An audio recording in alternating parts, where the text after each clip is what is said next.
오늘 우리가 함께 보실 하나님 말씀은 에베소서 6장 18절에서 24절까지 말씀입니다. 신약성경 316페이지 전으로 있습니다. 에베소서 6장 18절에서 마지막 24절까지의 말씀을 저와 여러분이 한 목소리로 봉독하겠습니다. 모든 기도와 간구를 하되 항상 성령 안에서 기도하고 이를 위하여 깨어 구하기를 항상 힘쓰며 여러 성도를 위하여 구하라. 또 나를 위하여 구할 것은 내게 말씀을 주사 나로 입을 열어 복음의 비밀을 담대히 알리게 하옵소서 할 것이니 이 일을 위하여 내가 쇠사슬에 매인 사신이 된 것은 나로 이 일에 당연히 할 말을 담대히 하게 하려 하심이라. 나의 사정 곧 내가 무엇을 하는지 너희에게도 알리려 하노니 사랑을 받은 형제여 주 안에서 진실한 일꾼인 두기오고가 모든 일을 너희에게 알리리라. 우리 사정을 알리고 또 너희 마음을 위로하기 위하여 내가 특별히 그를 너희에게 보내었노라. 아버지 하나님과 주 예수 그리스도께로부터 평안과 믿음을 겸한 사랑이 형제들에게 있을지어다. 우리 주 예수 그리스도를 변함없이 사랑하는 모든 자에게 은혜가 있을지어다. 아멘. 전후 좌우로 인사 나누시겠습니다. 사랑하고 축복합니다. 네, 사랑하고 축복합니다. 진심을 담아 하셨습니까? 네, 진심을 담아 사랑하고 축복하는 우리 교회였으면 좋겠습니다. 오늘 에베소서 마지막 시간입니다. 너무 좋으십니까? 참 길었네요. 2022년도로 출발하면서 에베소서 말씀을 1장부터 읽기 시작했는데 오늘 마지막 끝나는 날입니다. 마지막 오늘 에베소서 말씀을 살피면서 은혜가 있을지어다라는 제목으로 함께 은혜를 나누는 시간이 되기를 원합니다. 오늘까지 주일 예배에서 에베소서 말씀을 함께 읽어왔는데요. 이 여정에서 우리가 가정과 교회에 작더라도 변화가 있으셨기를 그렇게 소망합니다. 변화가 있으셨습니까? 네, 아멘 소리가 작으신데요. 네. 변화라는 것이 꼭 태도가 변하지 않더라도 그냥 서로를 바라보는 시선이라도 바뀌면 주님 안에서 내가 내 배우자를 또 내 자녀들을 부모를 어떻게 봐야 하는가 하는 그 시선만 바뀌어도 그래도 의미가 있는 시간이 아니었을까 하는 생각이 듭니다. 우리가 삶과 믿음이 분리되어서 왔던 일상과 또 관계와 생각과 가치관들이 있는데 예수님 안에서 이 에베소서 말씀을 함께 읽으면서 통일되는 작은 변화가 있었다면 성공인 줄로 믿습니다. 적어도 믿음과 삶의 거리를 좁히기 위해서 마음을 쓰고 적용하기 위해서 도전과 또 애를 썼던 그런 시간들이 있다면 하나님이 주시는 은혜가 헛되지 않았을 것입니다. 이런 변화와 도전은 우리가 또 사람의 힘으로만 되는 것이 아님을 에베소서 말씀을 통해서 생각했었습니다. 1장에서 3장까지의 말씀을 통해서 예수 그리스도의 지체로서 성도가 된 우리가 누구인지를 아는 것, 복음을 아는 것이 이 사랑을 실천하고 하나됨을 실천하는 데 중요한 것을 살폈습니다. 근데 안다고만 되는 것이 아니기 때문에 4장부터는 적용해야 할 것, 우리가 구체적으로 어떤 관계에 또 일들에 적용을 해야 하는가 하는 것을 살펴왔습니다. 믿음과 삶이 통일되는 것을 그렇게 우리가 힘쓰고 원하지만 악한 영들이 이걸 원하지 않기 때문에 항상 어둠의 공격들이 있고 이걸 방해하는 세력들로부터 지키기 위해서 하나님이 입혀주시는 전신갑주를 입자 하는 내용을 계속해서 또 살펴왔었습니다. 오늘 본문에서 바울은 마지막으로 에베소 교인들에게 당부와 축복의 인사를 남깁니다. 비록 우리는 바울이 생각했던 1차적인 독자, 수신자들은 아니지만 오늘 이 편지를 직접 받는다는 마음으로 읽고 듣고 마음에 새겼으면 좋겠습니다. 바울이 우리를 상상하지는 못했을 거예요. 그렇죠? 우리의 얼굴을 떠올리지는 못했겠지만 그러나 하나님의 섭리와 뜻 안에 이 편지가 오늘 우리에게 전달된 줄로 믿습니다. 그래서 마음문을 열고 나에게 주시는 편지와 음성으로 여기면서 이 말씀을 듣기를 원합니다. 바울이 이 편지를 전하면서 그가 감옥의 쇠사슬에 매인 형편에 있었음에도 불구하고 변하지 않았던 감사, 변하지 않았던 기쁨, 또 변하지 않았던 지체들을 향한 사랑과 축복의 마음이 있었던 것을 오늘 말씀을 통해서 봅니다. 그 마음이 오늘 저와 여러분에게도 있으시기를 소망합니다.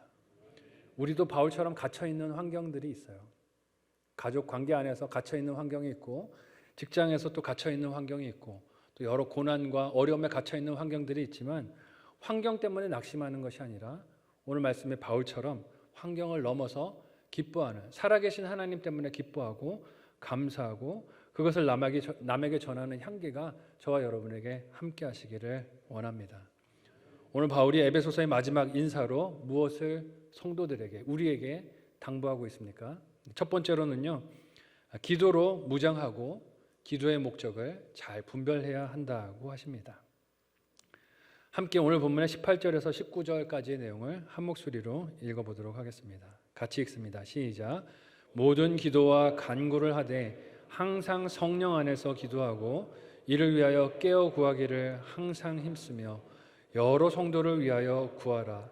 또 나를 위하여 구할 것은 내게 말씀을 주사 나로 입을 열어 복음의 비밀을 담대히 알리게 하옵소서 할 것이니. 아멘. 하나님의 전신갑주를 입으라 하고 권면한 사도 바울은 이 무장이 기도와 간구로 되는 것임을 오늘 말씀에서 이야기합니다. 그러니까 그냥 입어야겠다라고 생각한다고 입을 수 있는 게 아니라는 것이죠.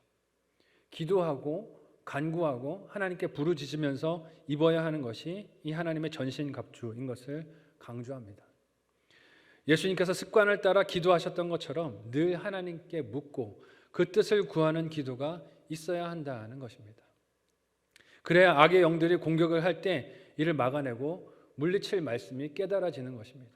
말씀을 열심히 읽고 공부하고 암송하는 것도 중요하지만 기도가 없으면 어떻게 될까요?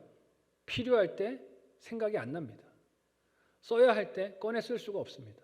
기도로 간구로 깨어 있어야 하나님이 우리로 깨우치고 또 배우고 암송하고 또 은혜 받게 하신 말씀이 기억나서 사용할 수 있는 것입니다. 그래서 바울은 이 기도와 간구가 항상 성령 안에서 하나님께 드려져야 하는 것이라고 합니다.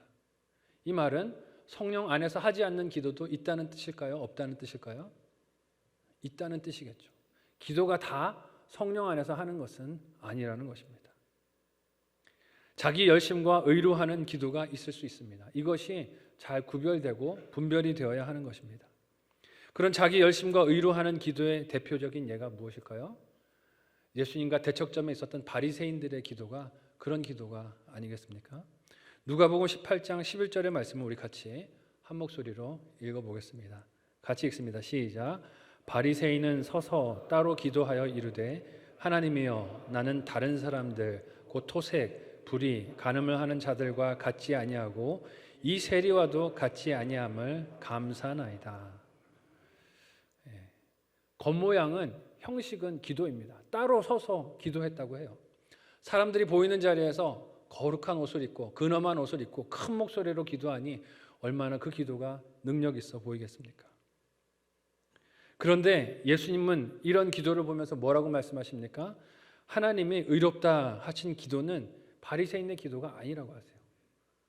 읽은 말씀에서 나는 이 세리와도 같지 아님을 감사합니다 하고 바리새인이 기도했는데 하나님께서 의롭다 하신 그 기도는 이 세리라고 말씀하세요. 바리새인이 아니라고 하십니다. 자신의 가슴을 치면서 죄인이라고 나를 불쌍히 여겨달라고 긍휼히 여겨달라고 기도한 그 세리가 하나님께 용서함을 받은 의로운 기도를 한 사람이다라고 말씀하십니다. 바리새인의 외모는 세상에서 볼 때 가장 거룩한 사람인 것 같지만 실체는 무엇이라고 예수님이 꾸짖으셨습니까? 회칠한 무덤이라고 하셨어요. 겉으로 볼 때는 회를 칠했기 때문에 번들번들하고 화려해 보이지만 속은 죽어서 썩어서 냄새가 나는 곳이 바리새인들이고 그들의 기도였다는 것입니다. 기도를 하면서 그것이 내 자랑이 되고 내 자부심이 되고 남을 무시하는 근거가 된다면 그것은 성령 안에서 하나님께 드리는 기도라고 할 수 없습니다. 또한 오늘 말씀에서 성령 안에서 기도하라는 것이 무슨 뜻일까요? 기도를 하면서 신비한 체험을 하거나 은사를 경험하거나 초자연적인 하나님의 응답이나 체험을 하는 것이 성령 안에서 하는 기도일까요? 로마서 8장 26절에서 27절까지의 말씀은 바울이 성령님께서 우리가 기도할 때 무엇을 위하여 옆에서 하고 계시는가 하는 것을 우리로 듣고 기억하게 합니다. 함께 우리 그 내용을 한 목소리로 읽어보겠습니다. 같이 읽습니다. 시작. 이와 같이 성령도 우리의 연약함을 도우시나니 우리는 마땅히 기도할 바를 알지 못하나 오직 성령이 말할 수 없는 탄식으로 우리를 위하여 친히 간구하시느니라. 마음을 살피시는 이가 성령의 생각을 아시나니 이는 성령이 하나님의 뜻대로 성도를 위하여 간구하심이니라. 아멘. 바울은 성령 하나님께서 우리 기도를 위해서 하시는 일이 마땅히 기도할 바를 알지 못하는 우리를 위해 말할 수 없는 탄식으로 간구하시는 것이다 라고 이야기합니다. 그러니까 우리가 열심히 여러 말을 하면서 기도하지만 사실 무엇이 우리에게 필요한지 알아요, 몰라요? 모른다는 거예요. 나는 지금 내가 구하는 게 제일 나에게 필요한 것이라고 생각하고 기도하는데 실상은 그것이 내 필요가 아닐 때가 많다는 것입니다. 더 필요한 것은 다른 곳에 근본적인 곳에 문제가 있을 때가 많은데 우리는 주로 욕심으로 눈에 보이는 것들을 하나님께 달라고 부르짖을 때가 많습니다. 우리를 위해, 나를 위해 이런 것을 주셔야 합니다 라고 하나님께 기도하는데 정작 그 기도가 나를 위한 것이 못 될 때가 많다는 것이죠. 그런 우리를 위해 올바른 것을 구하도록 곁에서 돕는 분이 누구라는 거예요? 성령 하나님. 성령 하나님께서 그런 우리에게 필요한 것을 구하도록 말할 수 없는 탄식으로 우리를 위해 간구하신다는 것입니다. 즉 성령 안에서 하는 기도는 어떤 기도일까요?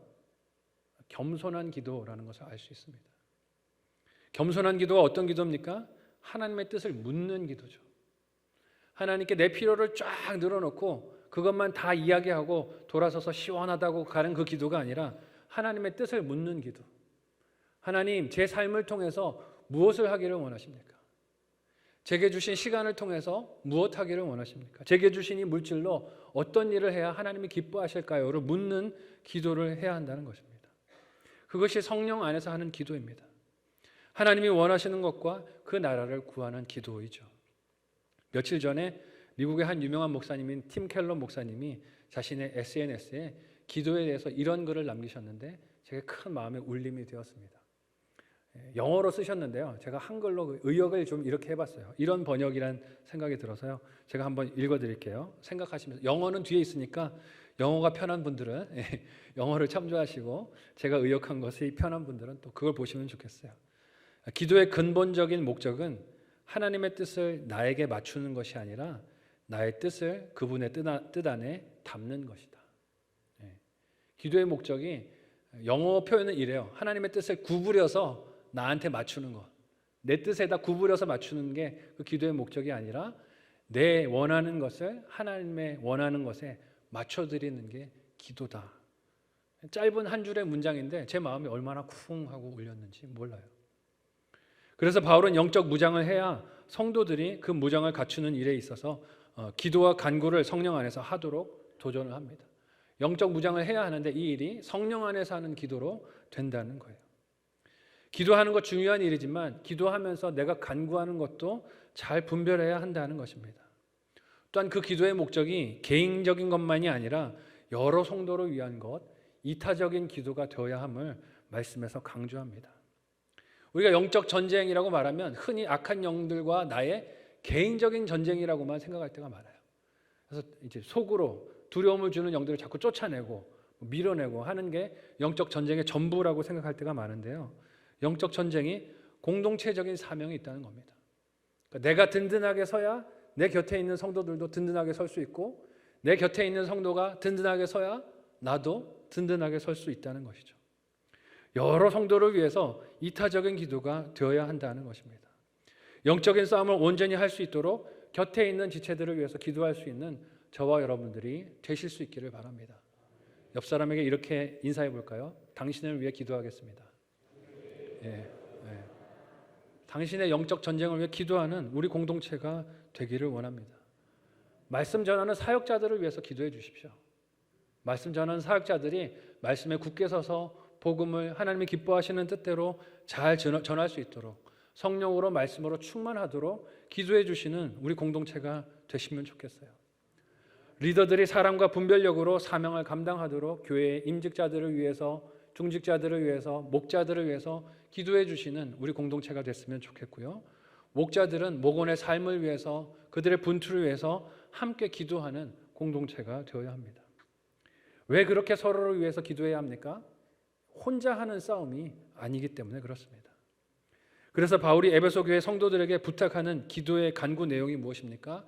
19절에 우리가 읽었는데요. 다시 그 내용을 한번 읽어보도록 하겠습니다. 같이 읽습니다. 시작. 나를 위하여 구할 것은 내게 말씀을 주사 나로 입을 열어 복음의 비밀을 담대히 알리게 해달라. 나를 위해서 뭘 구해달라고 기도하고 있어요? 간구하고 있어요? 말씀을 받게 해달라고 간구하고 있어요.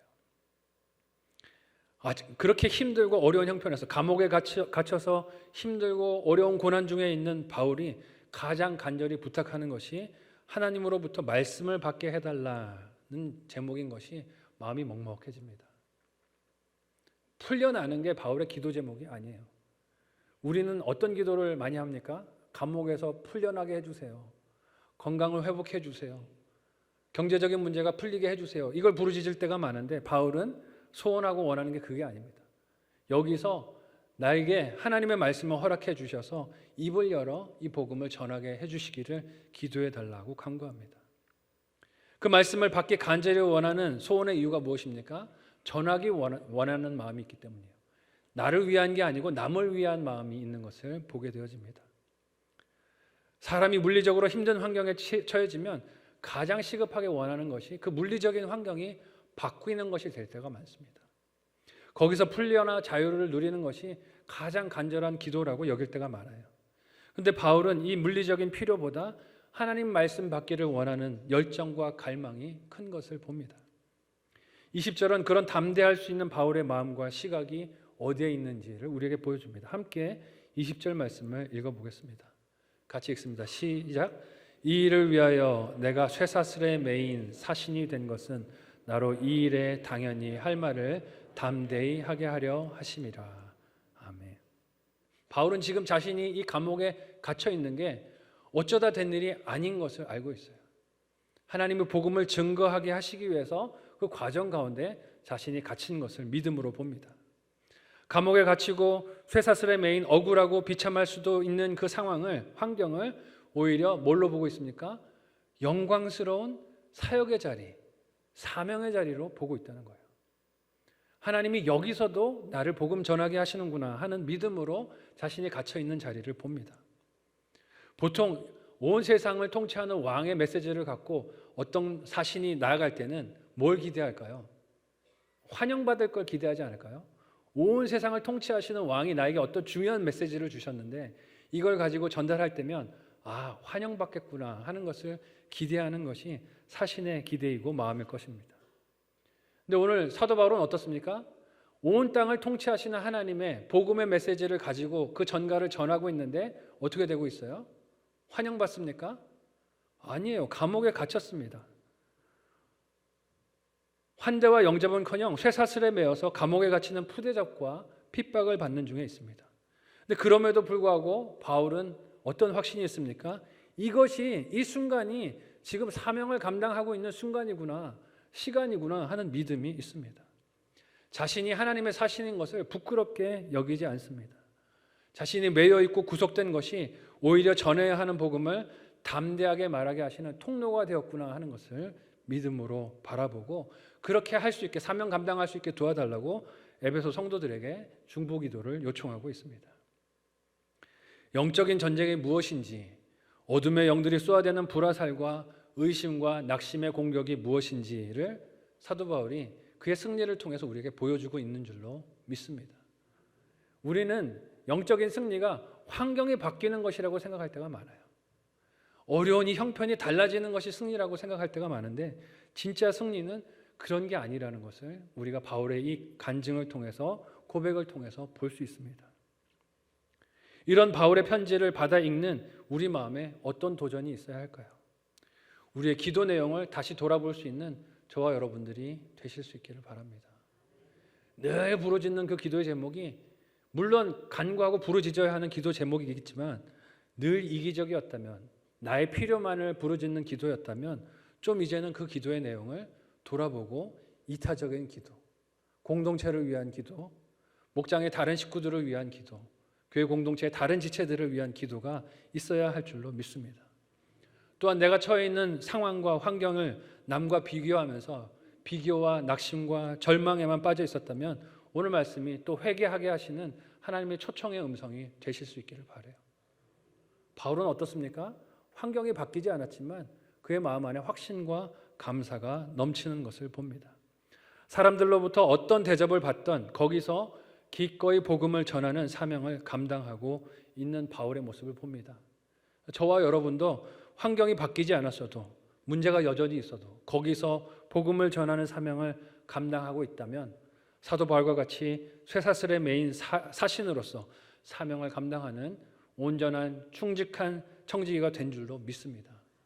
그래서 우리가 어떤 형편에서든지 복음 전하기를 포기하지 않고 낙담하지 않고 이것을 기쁨으로 감당하는 저와 여러분 모두가 되시기를 예수님의 이름으로 축복합니다. 아멘. 첫 번째 묵상 적용 질문 드립니다. 한번 생각하시고 내 신앙생활에 기도 생활에 빗대어 생각하고 적용해 보시기 바랍니다. 나의 기도는 이타적입니까? 이기적입니까? 나의 기도는 이타적입니까? 이기적입니까? 누구를 위해서 기도하고 계십니까? 누구를 위해서 기도하고 계십니까? 두 번째 질문은요. 내가 처한 형편을 감사하십니까? 아니면 원망하고 한탄하십니까? 내가 처해 있는 형편을 감사하십니까? 아니면 원망하고 한탄하십니까? 감사하시다면 이유는 무엇이고 한탄하고 있다면 이유는 무엇입니까? 오늘 말씀에 빗대어서 한번 생각하고 또 적용하시고 나눠보시기를 바랍니다. 또한 바울은 오늘 에베소서 마지막 말씀을 통해서 무엇을 에베소 성도들에게 권면하고 또 간구하고 있습니까? 마지막 두 번째로 사랑이 서로가 하나 되게 함을 이야기하고 그렇게 사랑하기를 간구하는 것을 봅니다. 함께 오늘 본문의 21절에서 24절까지의 말씀, 21절에서 24절까지의 말씀을 한 목소리로 읽어보겠습니다. 같이 읽습니다. 시작. 나의 사정 곧 내가 무엇을 하는지 너희에게도 알리려 하노니 사랑을 받은 형제여 주 안에서 진실한 일꾼인 두기고가 모든 일을 너희에게 알리리라. 우리 사정을 알리고 또 너희 마음을 위로하기 위하여 내가 특별히 그를 너희에게 보내었노라. 아버지 하나님과 주 예수 그리스도께로부터 평안과 믿음을 겸한 사랑이 형제들에게 있을지어다. 우리 주 예수 그리스도를 변함없이 사랑하는 모든 자에게 은혜가 있을지어다. 아멘. 로마의 감옥에 갇혀 있는 바울이 에베소 교회 성도들의 소식을 듣고 그들이 갈등하고 분열한다는 소식을 듣고 당부하고 부탁하는 내용의 편지를 쓰지만 오늘 말씀을 살펴보면 당부하고 부탁하는 게 그 편지의 전부 목적은 아닌 것을 보게 됩니다. 어쩌면 진짜 목적은 오늘 편지의 마지막 부분에 있는지도 모르겠습니다. 바울은 이 편지를 통해서 에베소 성도들이 걱정이나 염려로 휩싸이지 않기를 원했어요. 바울을 생각하면서 걱정하지 않기를 원했어요. 염려하지 않기를 원했습니다. 그래서 내가 지금 어떤 일들을 하고 있는지 너희에게 두기고를 보내서 알게 한다라고 말하고 있습니다. 자신이 누리고 있는 평안을 에베소 성도들도 알기를 원했습니다. 바울이 누리는 그 평안은 물리적인 환경이나 신변의 안락함 때문에 즐기는 편안함이 아닙니다. 사슬에 매여 있는데 뭐가 편하겠어요? 불편하죠. 할 수 있는 자유가 없습니다. 그런데 바울은 자신이 누리고 있는 평안이 있다고 해요. 환경이나 상황을 초월한 어려움을, 아픔을 초월한 평안이 그 안에 있다는 것입니다. 이 평안이 에베소 교회 성도들에게도 이 편지가 닿을 때 있기를 원합니다. 라고 바울이 말합니다. 또한 바울이 에베소 성도들을 향해 가진 그 사랑은 그저 인간적인 친밀함과 함께했던 경험에 근거한 사랑이 아니라 오늘 말씀을 보면 믿음을 겸한 사랑인 것을 알 수 있습니다. 사랑은 사랑인데 뭐가 겸해져 있다고요? 믿음이 겸해져 있다라고 말하고 있어요. 이 믿음을 겸한 사랑이라는 것이 무슨 뜻일까요? 사랑해야 하는 대상이 지금 내 앞에 있는데 내 마음에 들지 않을 수 있고 그 조건이 완벽하지 않을 수 있고 그 생각이나 가치관이 나와 딱 맞지 않을 수도 있지만 그러나 어떤 마음으로 사랑하는 겁니까? 믿음으로 사랑하는 거예요. 어떤 믿음입니까? 우리 안에 착한 일을 시작하신 하나님이 그 착한 일을 완성하실 것을 믿는 믿음으로 사랑하는 사랑인 줄 믿습니다. 사랑할 수 있어서 하는 건 누가 못하겠어요? 내 마음에 들어서 사랑하는 건 믿음이 없어도 할 수 있는 일입니다. 근데 믿음이 필요한 사랑은 어떤 사랑입니까? 내 마음에 들지 않아도 하는 사랑이에요. 의지적인 측면이 강한 사랑입니다. 바울이 에베소 성도들을 그 사랑으로 바라보고 걱정하고 위로하고 권면했습니다. 그리고 다른 성도들도 그렇게 동일한 마음으로 서로를 바라보고 믿음을 겸하여 사랑하기를 원하는 겁니다. 그 사랑이 에베소 교회 성도들과 그들이 모인 공동체 안에도 있기를 바울이 그렇게 간구한 겁니다. 그런데 우리는 어떻습니까? 오늘 말씀 앞에서 우리 사랑을 돌아볼 수 있었으면 좋겠어요. 바울이 에베소서 편지를 전하면서 그렇게 알렸던 그 사랑, 믿음을 겸한 사랑이 우리 안에 있습니까? 아니면 내 눈에 보이는 대로 마음에 들면 사랑해 라고 했지만 조금이라도 내 마음과 이해에 부딪힌다면 그새 돌아서는 겉으로만 하는 사랑은 아닙니까? 감정에만 근거를 두고 있는 사랑은 아닙니까? 조금만 내 생각과 마음에 들지 않으면 사랑을 포기하려고 하고 계시지는 않습니까? 연말이 돼가고 있는데 내년에는 꼭 목장 바꿔주세요. 저 사람하고는 죽어도 못하겠어요. 다른 사람하고 목장할래요 하는 그런 종류의 사랑은 아닙니까?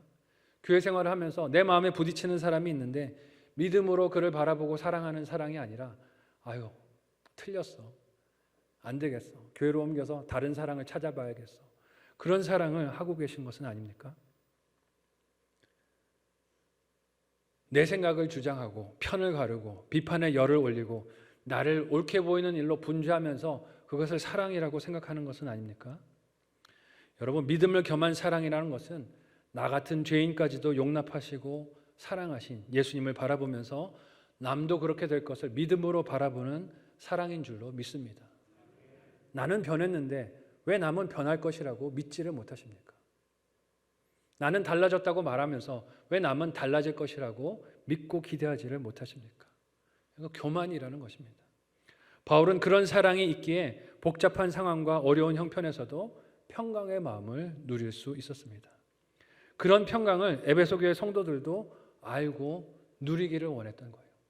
미움에 사로잡히지 않기를, 분열에 사로잡히지 않기를, 마음의 지옥을 살지 않기를 그렇게 원했습니다.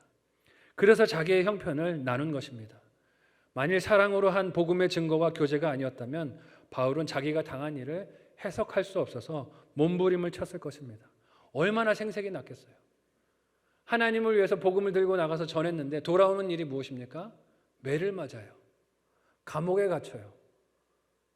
교회를 세우고 또 전도하고 교회를 그렇게 세우고 하나님이 기뻐하시는 교회를 세우는 개척들을 했는데 성도들이 사도가 아니라고 의심하고 그를 뒤에서 뭐라 하는 이야기들이 들려옵니다. 하나님이 나를 이렇게 대우하실 수 없다라고 분통을 터뜨릴 수 있지 않았겠습니까? 만약 그런 마음으로 에베소서 편지를 썼다면 에베소 교회 성도들에게 이런 기도 제목을 내놓지 않았을 거예요. 아마 이런 기도를 부탁하지 않았을까요? 도움을 부탁하지 않았을까요? 복음을 전하다 갇혔는데 나를 위해서 헌금을 좀 모아다 보내주세요. 내가 이렇게 억울한 일을 당했는데 나를 위해서 로마 황제에게 탄원서를 써주세요. 제가 이렇게 힘든 일을 겪고 있는데 저를 위해서 도움의 손길을 좀 보내주세요 라고 편지를 썼을 것입니다. 바울은 자기가 갇힌 형편을 소개하는 이유가 그런 물리적인 도움이나 고통을 감소시킬 방법을 찾기 위한 것이 아니었습니다. 오히려 자신이 로마 감옥에 있어도 자신이 하나님이 보내신 사신이 되었고 쇠사슬에 매인 사신이 되었다라고 고백하면서 이 고난이 나에게는 영광스러운 것이다, 감사한 것이다, 과분한 것이다. 내가 여기서 하나님의 말씀을 받아 이 말씀을 복음을 전할 수 있도록 기도해달라, 사명을 잘 감당할 수 있도록 간구해달라고 도움을 구합니다. 참 의연하지요. 이런 의연함은 바울이 복음 때문에 누리는 평안함이 있었기 때문에 그 때문에 이렇게 기도할 수 있었다라고 믿습니다. 그래서 믿음 안에서 오히려 다른 지체들을 걱정하고 사랑하는 넓은 마음을 가진 것을 봅니다. 바울은 자신이 복음 때문에 누리는 이 놀라운 경험과 기쁨을 에베소 교회 성도들도 함께 공유하기를 원하여 기도했습니다. 그래서 이를 위해서 오늘 말씀을 보면 누구를 보냅니까? 자신에게 너무나 필요하고 절실한 두기고 동역자를 그들에게 보냅니다. 가서 내 소식을 에베소에 좀 전해줘. 나에게 네가 너무 필요한 일꾼이지만 그러나 두기고 당신이 가셔서 내가 어떤 일을 하고 있는지를 그들에게 알려주기를 원합니다 라고 바울이 두기고를 에베소 성도들에게로 보냅니다. 여러분, 옥에 갇혀서 지낼 때 한 사람의 도움이 얼마나 절실하겠습니까? 한 사람이 나에게 와서 필요를 돌봐주고 내 어려움을 들어주고 외로움 중에 있는 나의 이야기를 들어주는 것은 참 세상에서 너무 큰 도움이고 위로가 될 수 있습니다. 근데 그렇게 위로가 되고 도움이 되는 한 사람을 지금 어떻게 하고 있어요? 에베소 교회를 위하여 양보하고 있어요. 가서 저들을 위해서 이 소식을, 메시지를 전해달라고 글을 보냅니다. 그 목적이 오늘 말씀에서 뭐라고 이야기를 하고 있어요? 위로하기 위함이다 라고 말하고 있어요. 제가 마음이 먹먹해지더라고요. 누가 누구를 위로합니까? 지금 갇혀있는 바울이 자유 중에 있는 에베소 성도들을 위로하기를 원하고 있습니다. 예수 그리스도의 사랑 안에서 서로를 사랑하는 모습이 이와 같은 줄로 믿습니다. 내 필요만 보면 어떻게 두기고를 보내겠어요? 너는 날 위해서 일해야 돼 라고 그렇게 말할 수 있겠죠. 그런데 사랑 안에 있으니, 예수 그리스도의 사랑 안에 있으니 지체의 필요가 먼저 보이고 지체를 위해서 내 필요를 내어줄 수 있는 마음이 생기는 것을 봅니다. 나보다 다른 지체의 필요와 염려와 아픔을 더 민감하게 보고 도움을 베풀고 자신은 인내하는 것이 서로를 하나 되게 하는 사랑인 줄 믿습니다. 우리가 맡겨주신 직분을 감당할 때도 그래야 되지 않을까요? 그런데 하나님께서 맡겨주신 직분을 감당할 때 우리는 내 필요를 먼저 돌볼 때가 많습니다. 내 필요한 거 다 끝나고 나서 그 다음에 하나님의 일을 할게요. 혹은 내 옆에 있는 지체의 필요를 도울게요. 그건 진짜 지체를 사랑하는, 교회를 생각하는 마음과 헌신이 아닌 거죠. 평생 못할 수도 있습니다. 왜냐하면 내 인생에는 늘 필요가 끊임없이 찾아오기 때문에 그렇습니다. 서로의 필요를 먼저 보고 서로의 아쉬움을 먼저 보고 사랑할 때 이런 마음을 가진 사도 바울의 마음이 우리를 통해서도 나타나게 될 줄로 믿어요. 그래서 교회에서 봉사할 때, 섬김할 때, 또 교회에서 필요한 일들을 감당할 때 우리가 내 필요보다 지체의 필요를 먼저 보고 거기에 손 내밀 수 있는 저와 여러분이 되실 수 있기를 바랍니다. 바울이 뭐라고 말해요? 이걸 억지로 하는 게 아니라 내 안에 주신 기쁨이 넘치기 때문에, 복음 안에서 감격이 넘치기 때문에 내가 이 일을 하고 있다라고 말합니다. 예수님을 변치 않는 마음으로 사랑하는 에베소 교회 성도들 모두가 바울이 누리는 이 은혜를 누리기를 바울이 간구하고 그들을 축복하고 있습니다. 바울이 비는 이 안부와 은혜가 저와 여러분에게도 함께 하시기를 사랑하는 예수님의 이름으로 축복합니다.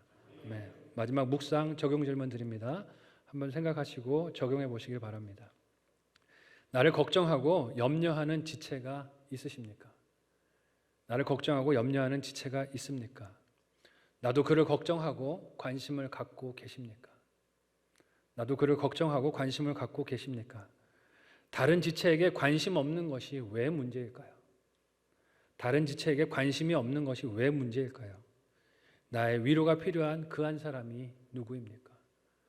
오늘 이 말씀을 듣고 우리의 시선을 오늘은 나에게서 좀 돌려서 주변을 쳐다볼 수 있는 저와 여러분이 되실 수 있기를 바랍니다.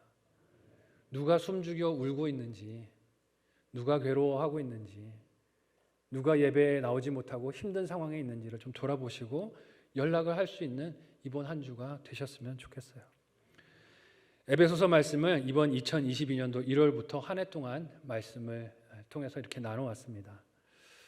말씀을 나누면서 힘들 때도 있었어요. 이게 본문을 정해놓고 가니까 쉽지 않은 때도 있더라고요. 담임 목사로 부임해서 미숙한 면이 많은데 또 이렇게 에베소서 말씀을 강해로 설교하면서 제 연약함과 부족함이 또 오히려 드러나는 것이 아닌가 싶어서 죄송한 마음도 있었고, 또 코로나 상황에서 자꾸 힘든 일들이 많이 생기니까 나 한 사람 돌보기도 힘든데 자꾸 옆 사람 돌아보라고, 사랑하라고, 격려하라고 안 되는 걸 자꾸 밀어붙이는 것 같아서 죄송하는 마음도 있었습니다. 그러나 이 시대의 교회가 더 소통하고 연합하는 교회가 되어야 하겠기에 그런 교회를 꿈꾸면서 이런 메시지를 전했는데 사실은 제 자신이 그 역할들을 사랑과 기쁨으로 감당했는지 돌아볼 때 부족함이 많은 것 같아서 참 회개가 되고 죄송한 마음이 들고 모자란 마음이 들어서 미안한 마음이 듭니다. 이런 상황에서 교구나 부서에서 말씀을 듣고 사랑으로 하나 되었다 하는 소식이 들려오면 좋겠는데 또 제 마음을 힘들게 하는 소식들도 많이 들렸어요. 주로 그런 소식이 들리겠죠. 원래 잘 되는 소식은 잘 안 들리잖아요. 그죠? 서로 갈등하고 힘들고 어려운 소문들이 들릴 때가 많습니다. 그래서 이게 담임 목사 초보 운전이다 보니까 그런 소식 하나하나가 다 마음에 걸림돌이 되는 거예요. 힘들어요. 누가 싸웠대요. 누가 갈등했대요. 누가 마음이 부딪혔대요. 그래서 서로 지금 얼굴을 안 보고 계신대요 하는 소식이 들리면 이걸 소화하는 게 너무 힘들더라고요. 그래서 이거를 잘 소화하고 사랑으로 인내해야 하는데, 설교는 그렇게 했잖아요. 영적으로 무장해서 영적 싸움을 잘 싸웁시다. 혈과 육의 싸움이 아닙니다. 사람을 보지 말고 뒤에 도사리고 있는 악한 영들을 봅시다. 악의 영들을 봅시다 라고 설교는 해놓고 내려와서 자꾸 뭘 봐요?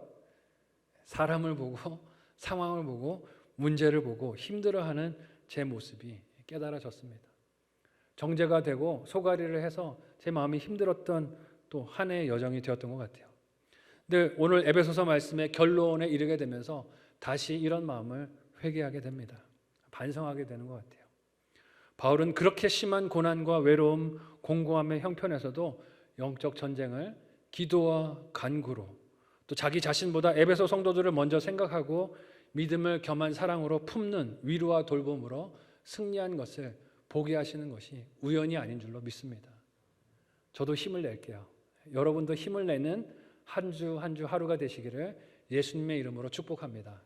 우리 옆 사람에게 한번 이렇게 인사해 볼까요? 힘을 냅시다. 네. 반대쪽을 보고도 한 번 더 힘을 냅시다. 인사합시다. 네. 힘을 내시기를 바랍니다. 네. 믿음을 겸한 사랑으로 품는 위로와 돌봄으로 승리하는 우리가 되실 수 있기를 바랍니다.